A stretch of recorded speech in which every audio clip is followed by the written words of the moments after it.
C'est là que tout commence, dans une vallée traversée par les eaux troubles et tourmentée de l'Amblève. Un gouffre enseveli de zones boisées, jonché de blocs rocheux épars.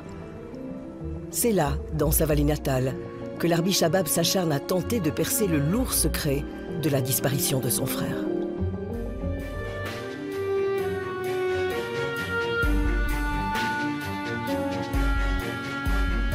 Ce soir, nous allons vous raconter l'histoire d'une fratrie brisée par la disparition de l'un d'eux. Ali n'a plus donné signe de vie depuis septembre 2017. Alors son frère a juré de le retrouver, seul, s'il le faut. Jusqu'où peut-on aller pour se faire justice? Notre témoin s'appelle l'Arbi et lui, il a sa réponse, il l'a décidé, il ne s'arrêtera pas. En tout cas, tant qu'il n'aura pas retrouvé son frère. Depuis 2 ans, il investigue, il recoupe ses sources et il interroge ses propres suspects. Regardez dans ce devoir d'enquête, c'est un sentiment de vengeance qui vient se greffer, se mêler, voire même troubler l'enquête officielle. Je lui dis, il n'y a pas de problème. Si maintenant, moi je vous donne les pièces, si vous ne faites pas justice vous-même, on fera justice nous-mêmes. Mais ces gens-là, ils vont payer du crime. Ici, par rapport à ce qu'ils ont fait avec mon frère, c'est impossible que ces gens-là soient impunis, quoi. C'est impossible. Voici tout de suite un palpitant devoir d'enquête signé Martin Ernst et Axel Van Weyenberg. Il s'intitule « Justice sera faite ».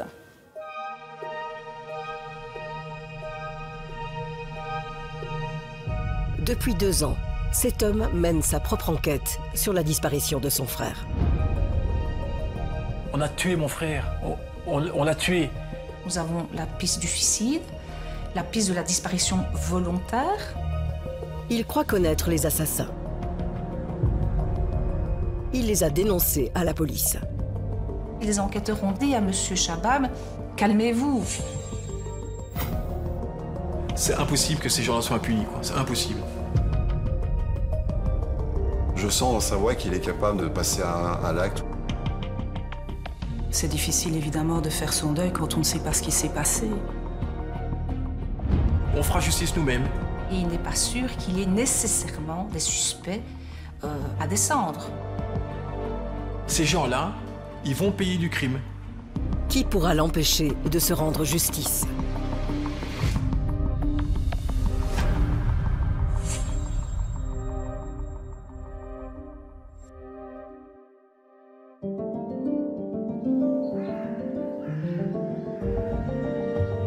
C'est là que tout commence, dans une vallée traversée par les eaux troubles et tourmentée de l'Amblève. Un gouffre enseveli de zones boisées, jonché de blocs rocheux épars. C'est là, dans sa vallée natale, que l'Arbi Shabab s'acharne à tenter de percer le lourd secret de la disparition de son frère. Ça occupe toute ma vie parce que, bien sûr, mon frère fait partie de ma vie, vous voyez ce que je veux dire. Et le vide qu'il laisse là maintenant, je ne peux plus rien faire sans que ce soit résolu. C'est pas possible, ça. C'est pas possible. Il y a mon frère et aller le chercher où il est. Point barre. J'arrive pas à me mettre sur autre chose que retrouver mon frère et de l'enterrer. Il est persuadé que son frère Ali a été tué. C'est son frère cadet. Entre eux, la relation a toujours été très particulière. Ce sont les 2 gamins de la famille. On était tout le temps ensemble. Ouais, c'était mon meilleur ami, quoi. C'était mon meilleur ami, extrêmement complice. On était presque des jumeaux, quoi. Plus tard, la vie les a séparés. Peut-être à tout jamais.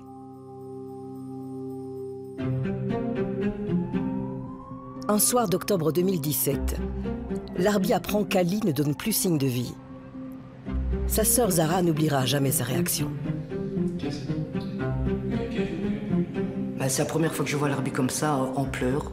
Il a crié un coup comme si le monde s'écroulait sur la tête. Et c'est en le voyant que j'ai réagi qu'il y avait vraiment quelque chose. Il s'est passé quelque chose de grave. Larbi le sent.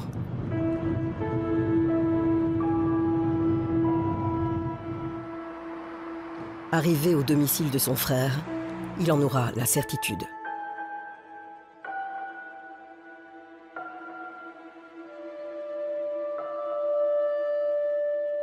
Son portefeuille était sur la table. Non, il n'y avait rien. Tous ses papiers, carte d'identité, carte de banque, tout était dans son portefeuille. Et on a vu qu'il n'y avait plus de vie dans l'appartement d'Ali. C'est pas normal. Partir 15 jours sans donner de nouvelles à personne, non. C'est pas Ali, ça. Dans la chambre, près du lit, c'est le choc.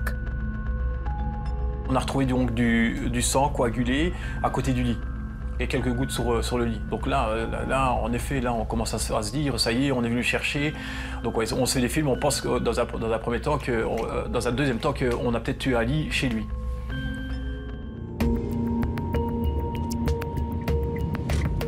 Directement après, on a été à la police faire déjà une déposition comme quoi Ali avait disparu. Eux, ils prennent ça exagérément de recul, quoi. Ils disent, oh, mais non, il va peut-être revenir. Il n'y a pas eu de réaction, donc pour moi, c'est 0. 0, 0, 0. Bon, pour moi, j'ai déjà compris. Hein. J'ai déjà compris que, voilà, qu'il fallait rechercher nous-mêmes, quoi. Qu'il fallait que ce soit nous, la famille, qui fasse ce travail, quoi. Ce soir-là, il m'a dit, amène-moi, j'ai toutes les connaissances d'Ali, que ça n'allait pas avec lui. On a pris la voiture, on a fait le tour de toutes les connaissances d'Ali. Angoissé, il part à la chasse aux suspects. En a-t-il les moyens et la carrure? Toute sa vie, il a prouvé qu'il était le meilleur. À Seraing, tout le monde le dit, Larbi Chabab est quelqu'un hors du commun.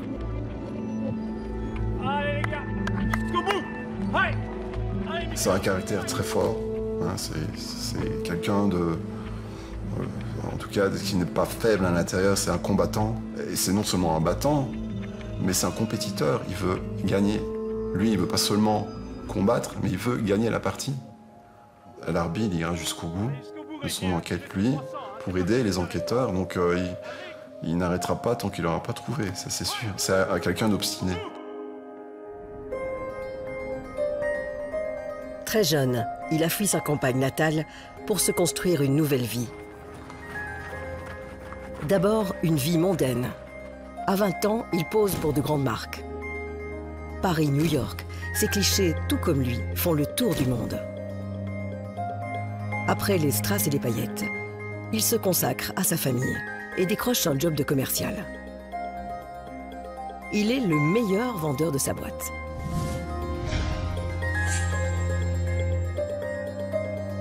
Pour moi, c'est un exemple. Il a réussi, il est bien, je suis fier de lui. Voilà. À 48 ans, Larbi, le battant, n'imagine pas encore à quel point son enquête va bouleverser sa vie et bousculer le travail des enquêteurs. Le petit espoir que j'avais, vraiment c'était infime, hein, me disait que je devais quand même aller le chercher, toi, hein, là où il était, mort ou vif, quoi.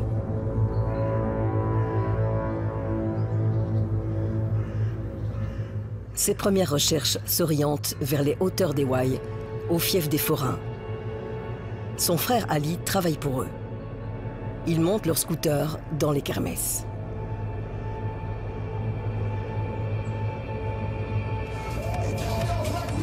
La dernière fois, Ali n'aurait pas été payé. Ça a pu mal tourner.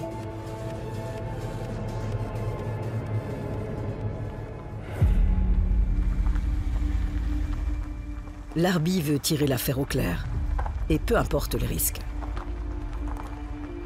Il débarque vers minuit chez Pierrot, surnommé le parrain, le chef des forains. Donc je me présente, je dis je suis le frère d'Ali, on vient voir pour voir si vous n'avez pas vu mon frère Ali.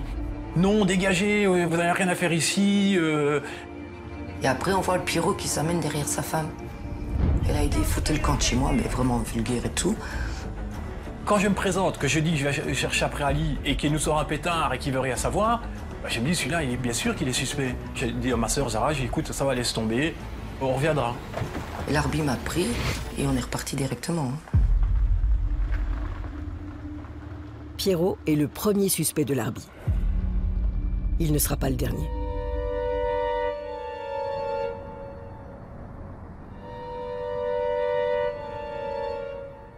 Dès le lendemain, grâce à une application, l'arbitre localise le lieu présumé de la disparition.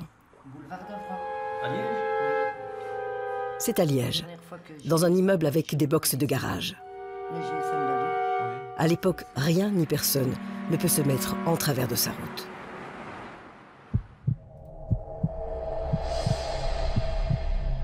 On rentre via une personne qui nous a ouvert, qui ne voulait pas nous laisser passer, même nous, voilà. C'était une histoire de vie ou de mort, donc on rentre de force et on fouille tous les garages.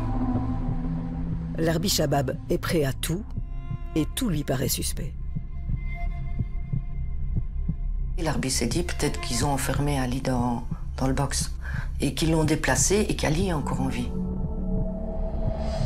On imagine qu'il est dans un sale état, qu'il est enfermé et qu'il faut se dépêcher à le retrouver.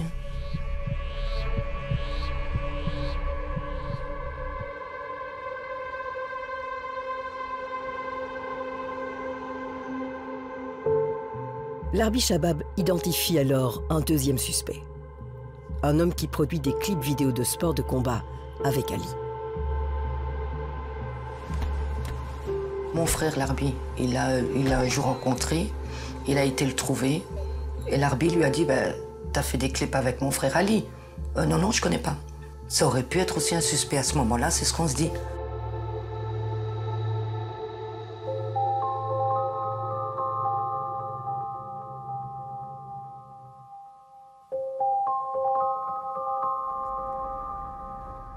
Comment savoir si c'est une bonne piste?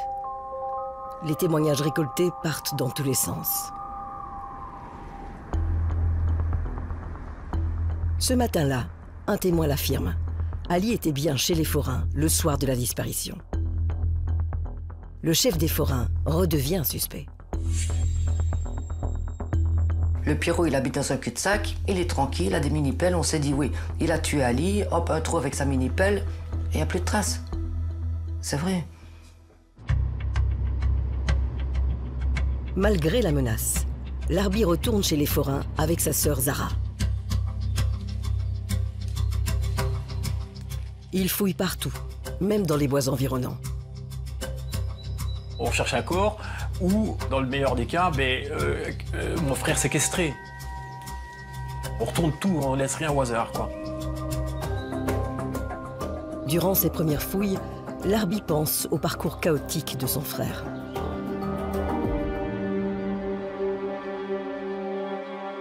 Contrairement à lui, son frère n'a pas pu se construire une vie sociale et professionnelle stable. Ali Chabab grandit aux côtés de l'arbitre qu'il adore et de ses sœurs. Les parents sont divorcés. La mère n'est pas tendre avec Ali. Elle avait la main plus que légère, on va dire, quoi. C'était d'hyper-violence, quoi. Maman, elle le battait. Chaque fois qu'elle faisait une connerie, on savait comment ça allait se terminer. Elle a déjà à plusieurs reprises elle a frappé Ali, il tombait évanoui par terre, qu'elle continue à frapper dessus. C'est l'arbitre qui a séparé. Adolescent, Ali va perdre pied. Il est tombé dans la came. Et ça, c'était le début de la fin.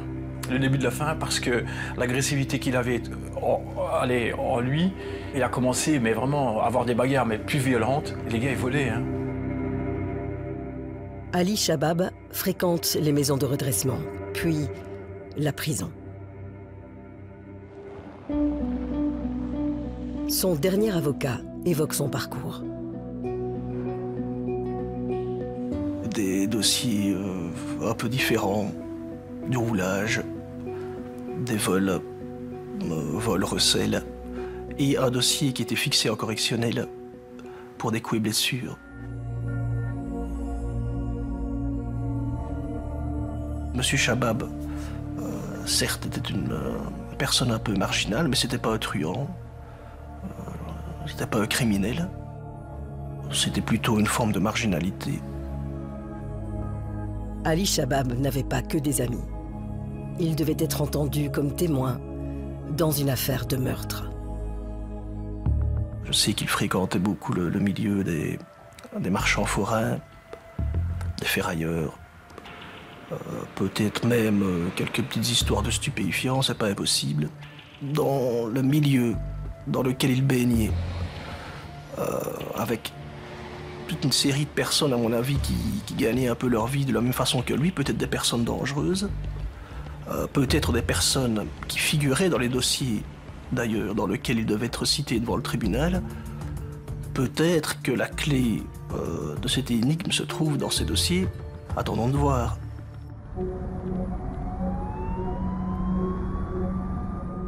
Plus le temps passe, plus Larbi se sent angoissé. Un autre sentiment l'envahit quand il pense au message envoyé par son frère juste avant sa disparition. Je vois très bien que sur le message qu'il m'envoie sur Facebook, il parle de mort. Donc il me dit vraiment, j'aimerais bien qu'on se revoie et j'espère que tu ne vas pas laisser aller les choses, donc la séparation que je lui ai mis, jusqu'à la mort d'un de nous deux.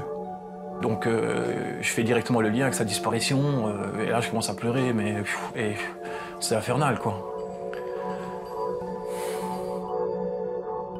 Ça faisait 14 ans qu'il avait coupé les ponts avec Ali. Parce qu'il a eu quand même des soucis avec Ali, il a essayé de le sortir d'où Ali était. Ali replongeait toujours. Et pour finir, Larbi a dit stop. La culpabilité le ronge. Elle pourrait l'aveugler. Il croit qu'il aurait pu sauver son frère. Peut-être est-il toujours en vie.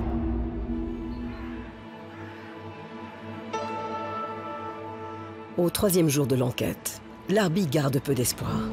Ses recherches à Ewaï sont restées vaines. Mais il parvient à identifier un témoin clé, Michaela. Elle est la nièce du chef des forains. C'est aussi une amie d'enfance d'Ali. Ensemble, ils ont connu pas mal d'infortunes. Il me connaît depuis que j'étais toute petite parce qu'il était ami avec mon frère, c'était son meilleur ami. Je trouvais qu'il était bien avec les enfants et moi, voilà. On l'aimait bien tous. Il avait le cœur sur la main, c'était le garçon qui ne faisait rien de mal. Et voilà. Michaela le reconnaît. Les relations entre Ali et son oncle Pierrot, le forain, étaient parfois tendues. De là à le tuer? Moi, je n'étais pas tout le temps au contact avec mon oncle, c'était mon oncle, mais je n'étais pas au contact tout le temps. Parce que j'étais tout le temps avec Ali, moi, et voilà, et ouais, et je n'allais jamais chez eux. Je n'allais jamais. Mais Ali me disait, des fois, il avait des petits trucs qu'il me disait et tout ça. Si des petites disputes ou quoi, oui. Mais pas faire ça, non, non, non. Non, c'est pas possible, ça, non. Non, ma famille n'est pas comme ça. Franchement... Selon elle, sa famille n'a absolument rien à voir avec la disparition d'Ali. Il y a une autre piste, beaucoup plus crédible. Elle a parlé à Ali la nuit de sa disparition, vers 2 h du matin. Je l'ai téléphoné pour voir et il m'a répondu, il a dit comme ça, ouais, fais-moi, ouais, en revenant, 5 minutes, j'arrive, il dit, fais-moi une gamelle, qu'il me dit, tu vois, une gamelle. Quand il disait quelque chose, eh ben, c'était vraiment, il venait directement. J'avais préparé ça, hein, son manger et tout, et j'ai attendu.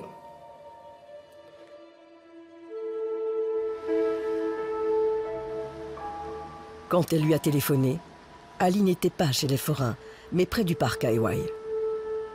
Finalement, c'est là qu'il aurait disparu. L'Arbi décide d'organiser de nouvelles fouilles. On a fouillé partout. Les tacs d'égout, en dessous des buissons, partout en dessous du pont d'Ewaï, il y a 2 grands tacs d'égout. J'ai été à l'intérieur. Et à un moment donné, on voit dans les buissons vraiment comme des éclaboussures de sang.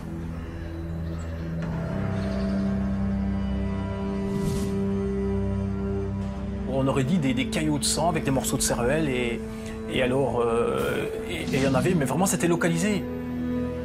C'est vraiment des dépôts qui ont été projetés de manière horizontale. Tu me dis, ouais, c'est là qu'on a abattu mon frère.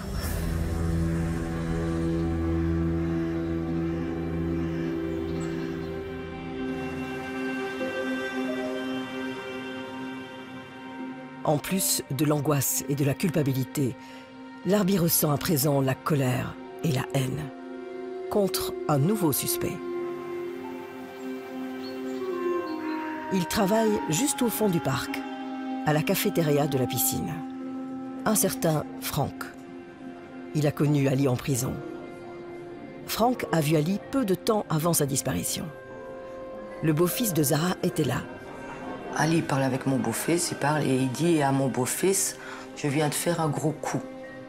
Et mon beau-fils, il dit, qu'est-ce que t'as fait? Et Ali lui répond, je viens de faire sauter un dealer de Liège. Il a été le voler, il a été lui prendre sa coke. Il cherchait donc à la vendre, quoi. L'Arbi échafaude encore un nouveau scénario. Mon hypothèse, c'est que mon frère a donné à ce moment-là donc sa cam à Franck et que Franck était chargé donc de lui vendre sa cam et de lui ramener soit l'argent, soit la cam s'il n'a pas réussi à la vendre le lendemain. Et que Franck n'a pas honoré la mission que mon frère lui a donnée et que mon frère il a compris qu'il s'était fait entre guillemets entuber, quoi, ou que l'autre a essayé de l'entuber. Après 5 jours d'enquête, l'Arbi pense avoir trouvé le tueur, le mobile et la scène de crime. Encore faut-il le prouver.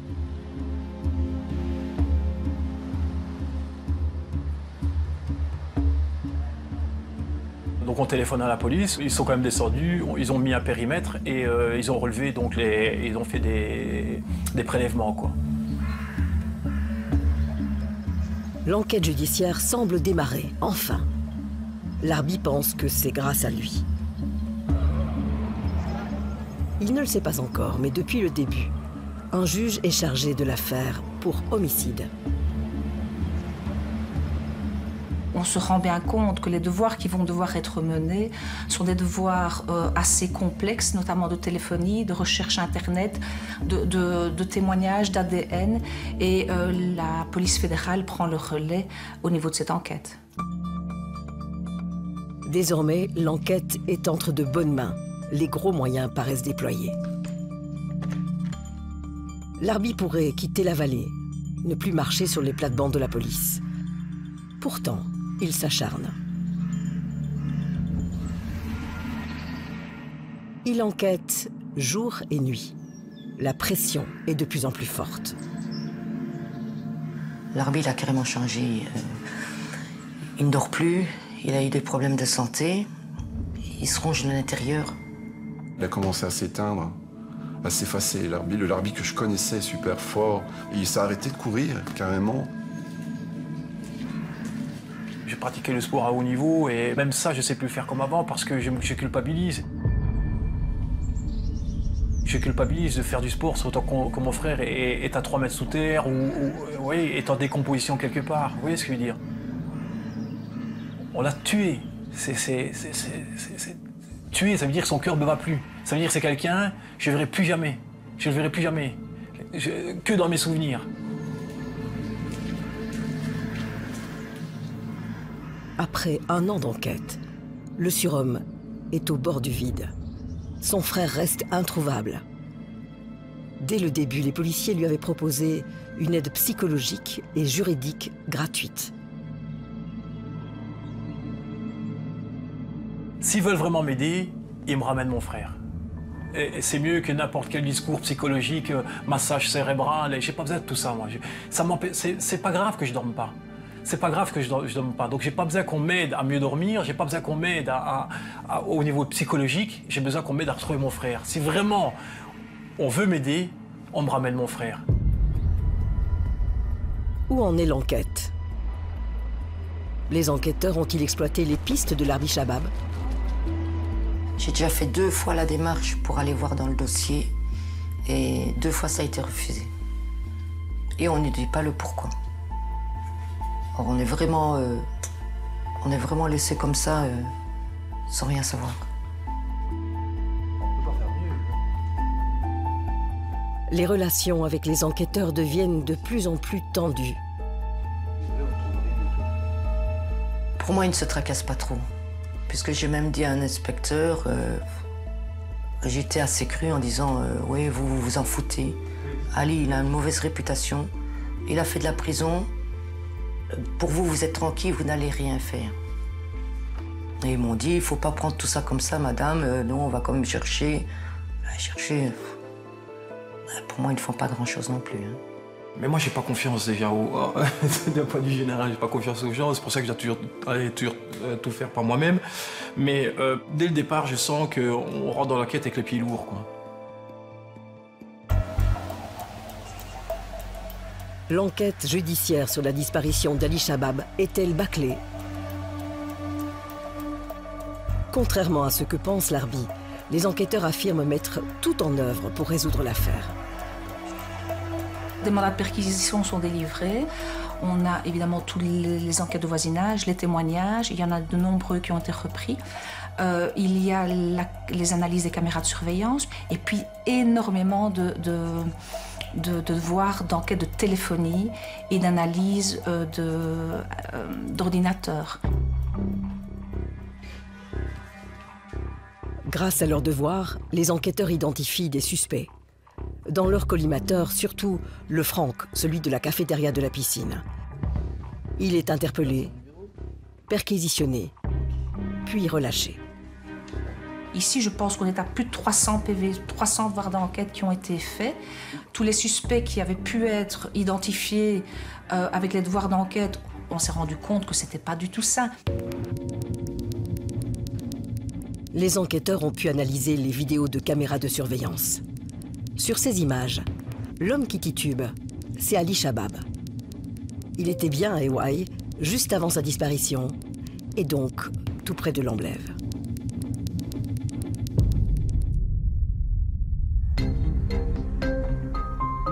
En été 2018, le juge décide de lancer une vaste opération de recherche.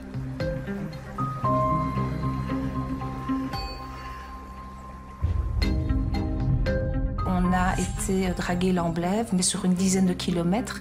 Et c'est un travail qui a été fait de manière très minutieuse, mais qui n'a pas permis de découvrir le corps de M. Shabab. L'enquête piétine. Mais les enquêteurs ont-ils examiné toutes les pistes de l'Arbi? La justice décide de rassurer la famille. Après 17 mois d'enquête, l'avocat de Zara obtient l'accès au dossier. Il y a légitimement, dans le chef de ma cliente, une insatisfaction par rapport au fait qu'on ne trouve pas. Mais entre l'insatisfaction parce qu'on n'a pas trouvé et le fait qu'on n'aurait pas mis assez de poids ou que l'on n'aurait pas fait tout ce qui était nécessaire pour retrouver, je pense qu'il y a une marge. Voilà. Il y a d'un côté le sentiment humain que je comprends et il y a la réalité d'un dossier. Moi, j'ai pu constater que le dossier, il fait 3 cartons. Il y a encore des devoirs qui sont en cours. Donc, pour moi, on n'a pas pris le dossier par-dessus la tête. Selon l'avocat, si l'affaire n'est pas encore élucidée, ce n'est pas la faute des enquêteurs. Le dossier est complexe. Voilà. Peut-être effectivement par la personnalité de M. Ali Shabab, par son entourage. Voilà. Ça n'a certainement pas facilité les choses. Et je rappelle qu'il disparaît le 16 et que l'enquête commence finalement le 4 ou le 5 octobre, parce qu'avant cela, on ne s'est pas inquiété de la disparition d'un majeur, parce qu'il est majeur. Dans le dossier, rien ne prouve l'homicide, même pas les fameuses traces suspectes retrouvées au parc. Une analyse a été réalisée et en fait c'était, je pense, des débris organiques d'un oiseau, voilà. Mais on a procédé à l'examen et donc effectivement ce n'étaient pas des restes humains. La scène de crime n'en est pas une. Encore une fausse piste. Un nouveau coup dur pour Larbi. Le pire pour une personne, c'est de perdre un proche, mais c'est ne pas savoir ce qui s'est passé, c'est ne pas pouvoir déterminer à un moment donné ce qui s'est passé et ne pas avoir le corps de son frère ici en l'occurrence. Donc c'est considéré avec beaucoup d'empathie et pour cause, puisque chaque fois que M. Chabab est venu avec des éléments d'enquête, les enquêteurs ont porté ces éléments au juge d'instruction qui a décidé de faire les devoirs afin de vérifier les éléments qui avaient été apportés par M. Chabab. Par contre, ce qu'on doit dire aussi, c'est que ça a pollué un peu, excusez-moi le terme, l'enquête, puisque les enquêteurs, comme je dis, sont des personnes spécialisées et chaque fois, ils étaient interpellés par M. Chabab et ça les distrayait des devoirs d'enquête primordiaux qu'ils estimaient devoir poser.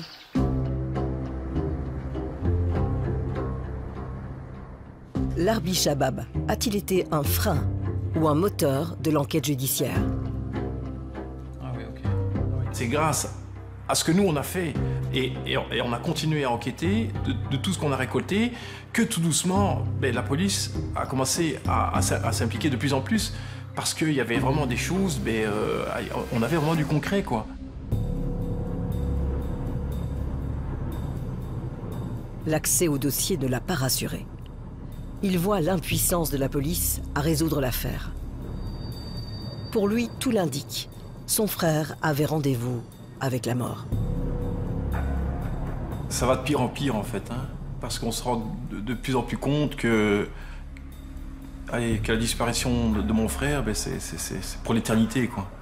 Et là parfois, ce que je ne faisais pas avant, parfois je fais même des crises de panique quoi. Quand j'y pense et tout ça, et je dois me changer les idées, sinon c'est très dur quoi.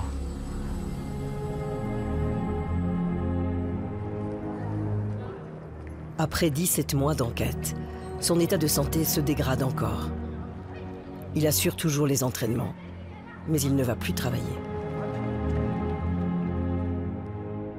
Dans sa tête, le même film tourne en boucle.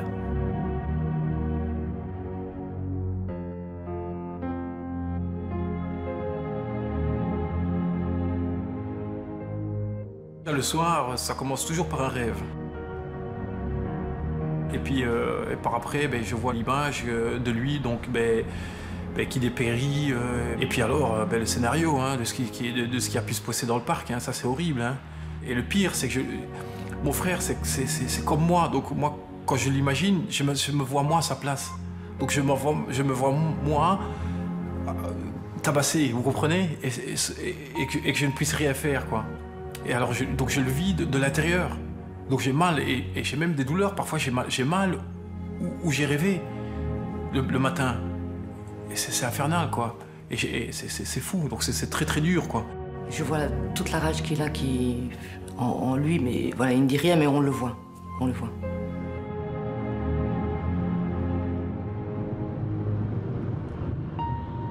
Je dis à Larbi qu'il devrait prendre un peu de recul, se reposer et attendre un peu, mais Larbi est trop borné, ce que je comprends, il veut arriver à la fin.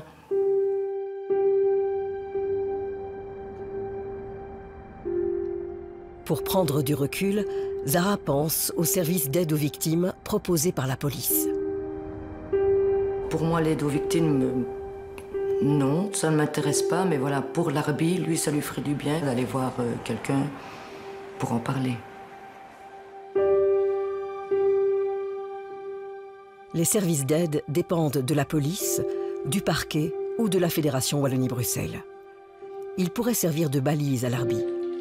Il pourrait lui apporter un nouveau souffle dans une enquête qui s'annonce longue et complexe. C'est difficile évidemment de faire son deuil quand on ne sait pas ce qui s'est passé et quand on ne sait pas ce qui est advenu de son proche, de son parent. Nous, notre façon de travailler avec les gens, c'est de jamais rien leur imposer. Et on travaille vraiment à partir du besoin des personnes et de leurs attentes et leurs demandes. Les psychologues sont là en fait pour accompagner la personne face à cela et voir comment arriver à surmonter cela. Sans soutien, Larbi Chabab pourrait devenir une bombe à retardement. Le pire est à craindre le jour où il découvre une dernière piste. En février 2019, il promet une récompense à celui qui l'aiderait à résoudre l'affaire. Un voisin d'Ali le contacte. Un certain Julien, donc le voisin donc, de mon frère, me contacte et me dit donc j'ai peut-être quelque chose donc à vous répéter, mais je ne vais pas le faire au niveau donc par téléphone. J'ai envie de vous rencontrer.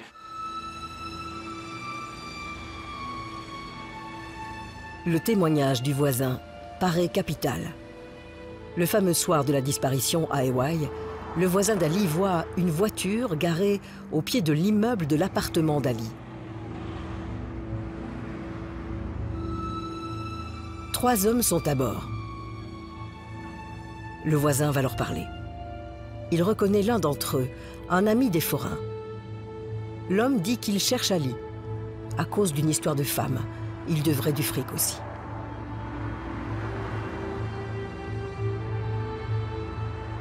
Ces gens-là voulaient vraiment en découdre et en finir avec mon frère, quoi. Mon frère n'était pas là à cette heure-là et ils n'ont pas cessé à chercher après mon frère et à traquer mon frère. Ils l'ont traqué comme si c'était un safari. Hein. Ah oui, comme si c'était un animal sauvage, mon frère. Hein. Larbi Chabab n'a aucune preuve, mais il n'a aucun doute. Ce seraient eux, les vrais assassins. On s'est fait chaque fois des petits scénarios sur toutes les personnes qui étaient suspectes.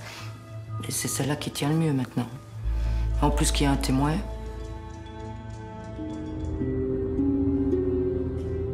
Le détective amateur franchit un nouveau cap très alarmant. Il ne se contente pas de communiquer ses informations au chef d'enquête. Je lui dis, il n'y a pas de problème. Si maintenant, moi je vous donne les pièces, si vous ne faites pas justice vous-même, on fera justice nous-mêmes. Mais ces gens-là, ils vont payer du crime. Ici, par rapport à ce qu'ils ont fait avec mon frère, c'est impossible que ces gens-là soient impunis. C'est impossible. Larbi Chabab, en justicier. Pourrait-il tuer, peut-être même des innocents? Serait-ce à cause du poids de son passé? La mort de mon frère me ramène en arrière et je vois bien que, bien sûr, c'est tout qui rejaillit. Pour moi, c'est un retour, c'est notre vie d'enfance qui nous a rattrapés, quoi.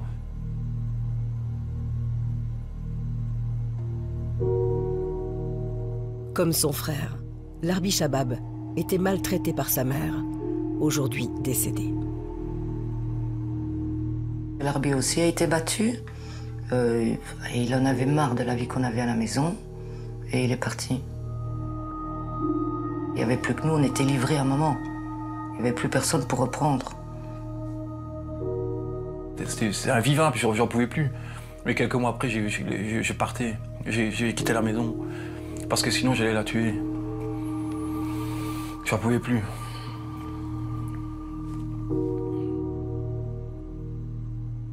Psychologiquement, c'était super dur. Parce que moi, dans ma tête, j'ai abandonné ce qu'il y avait derrière moi. Je savais bien ce qu'ils vivaient. Donc j'avais l'impression de les trahir, vous voyez ce que je veux dire? Donc c'était super dur.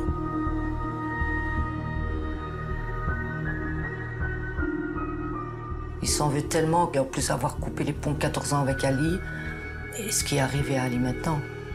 Je me sens coupable en partie de sa mort, quoi. Donc ouais, bien sûr, j'ai une dette envers lui.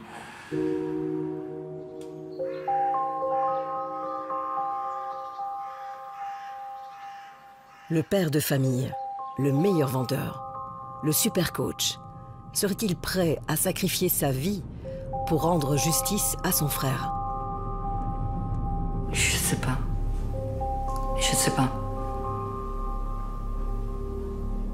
Je sens dans sa voix qu'il est capable de le faire, de faire des bêtises, en tout cas de passer à l'acte ou à un acte qui serait malheureux, puis ça redescend. Pour demain, on puisse interroger. En février 2019, quand les enquêteurs reçoivent les menaces de l'Arbi Shabab, ils sont très inquiets. Les enquêteurs ont déjà dit à M. Shabab, calmez-vous, on fait tout ce qu'on peut et il n'est pas sûr qu'il y ait nécessairement des suspects à descendre. Voilà l'expression. Bon, voilà, maintenant, on a mis en garde M. Shabab. On sait qu'effectivement, nul ne peut se faire justice à soi-même. Il a été à quelques reprises et à maintes fois, je dirais, recadré par les enquêteurs. Moi, je ne peux pas le raisonner plus que ce qu'on a déjà fait. La justice se sent démunie. Elle a proposé le service d'aide aux victimes. Elle a donné accès au dossier. Elle tente encore de le raisonner. Nous avons des pistes différentes. Nous avons la piste du suicide, la piste de la disparition volontaire et la piste effectivement de l'homicide. Donc voilà, je veux dire, c'est facile de dire je vais me rendre justice à moi-même, mais par rapport à quoi? Par rapport à qui? Alerté, l'avocat de Zahra Shabab réagit lui aussi. C'est mon rôle également de tempérer. Moi, je suis le conseil d'une sœur qui s'est constituée partie civile, ce qui me permet de solliciter par la voie judiciaire des devoirs d'instruction complémentaires. Il faut évidemment plus que privilégier les voies légales. Traumatisé depuis la disparition de son frère, l'Arbi Shabab pourra-t-il rebondir? Quelques mois plus tard, malgré ces menaces, la piste du voisin n'a débouché sur aucune arrestation. Si je ne me fais pas aider, peut-être que je serai moins performant à long terme et peut-être même que j'irai pas au bout ou peut-être qu'à un moment donné, sur un coup de tête, je ferai des conneries, c'est possible, quoi. Méfiant envers la justice et la police, l'invincible Larbi a failli se perdre dans les méandres de son enquête. Aujourd'hui, il semble refaire surface. Il ne parle plus de se rendre justice, mais il s'acharne à poursuivre son enquête. Mon frère, je vous le dis, on va le retrouver. On va le retrouver. Il n'y a pas de doute à ça.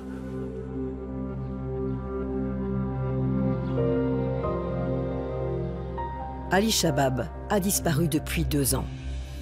Son frère reste persuadé qu'il a été tué. Récemment, sur les bords de l'Amblève, il a trouvé un pull et des os. C'était encore une fausse piste. Même si l'enquête judiciaire reste dans l'impasse, il n'abandonnera jamais. Un jour, il y croit. La vallée révélera son secret.